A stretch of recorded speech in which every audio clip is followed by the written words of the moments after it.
Court practice news में आपका स्वागत है। मैं हूं मयूर खान और मैं हूं अश्लीषा अरोड़ा। आज 17 जुलाई 2025 है और हम बात करेंगे पिछले 2 दिनों की कुछ बहुत अहम कानूनी खबरों पर। बिल्कुल, कोशिश रहेगी कि सुप्रीम कोर्ट और हाई कोर्ट्स के जो फैसले हैं जिनका असर हम सब पर पड़ता है उन्हें थोड़ा गहराई से समझें। हाँ, तो चलिए शुरू करते हैं सुप्रीम कोर्ट की एक टिप्पणी से।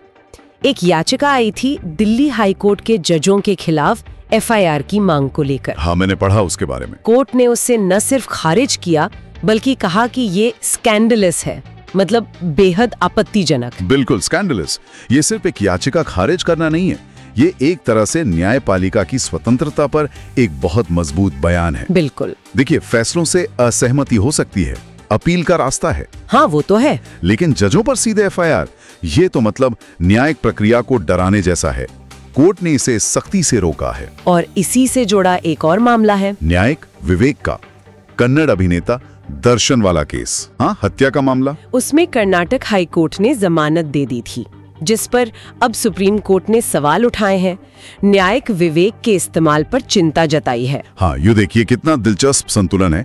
एक तरफ कोर्ट जजों पर बाहरी दबाव का विरोध कर रहा है, हाँ। दूसरी तरफ जमानत जैसे मामलों में, खासकर गंभीर अपराधों में, वो न्यायिक विवेक के इस्तेमाल की समीक्षा भी कर रहा है। बिल्कुल। मतलब स्वतंत्रता का मतलब मनमानी नहीं है। सही कहा। विवेक का इस्तेमाल कानूनी सिद्धांतों के दायरे में ही होना चाहिए। बिल्कुल। अच्छा, अब चलते हैं बॉम्बे हाई कोर्ट। हाँ। वहाँ UAPA पर एक बड़ा फैसला आया। जी हाँ, UAPA यानी गैर कानूनी गतिविधियां रोकथाम अधिनियम।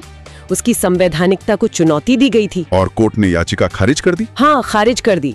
कोर्ट ने माना कि कानून संवैधानिक रूप से वैध है, उसे विधायी प्रक्रिया और राष्ट्रपति की मंजूरी वो सब प्राप्त है। तो ये राष्ट्रीय सुरक्षा बनाम व्यक्तिगत स्वतंत्रता वाली बहस में अहम पड़ा हुआ। निश्चित रूप से ये बहस खत्म तो नहीं होगी, लेकिन हाँ, इस फैसले ने राज्य की सुरक्षा संबंधी चिंताओं को एक तरह से न्यायिक मान्यता दी है।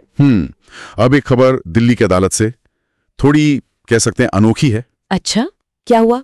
आपराधिक अत्याचार के 4 आरोपी थे।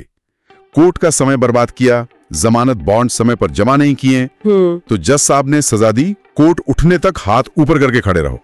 अरे, हाथ ऊपर करके? हाँ, ये तो स्कूल वाली सजा हो गई। हाँ, ये तरीका असामान्य तो है, बहुत असामान्य। शायद इसके पीछे मंशा होगी कि अदालती कार्रवाई का सम्मान हो, समय की कीमत समझे लोग, शायद। लेकिन सवाल उठता है कि क्या ऐसे दंड, मतलब क्या ये न्याय की गंभीरता बनाए रखते हैं या उसे कहीं कम तो नहीं करते? सोचने वाली बात है। अच्छा, पारिवारिक कानूनों में भी कुछ अहम हुआ है।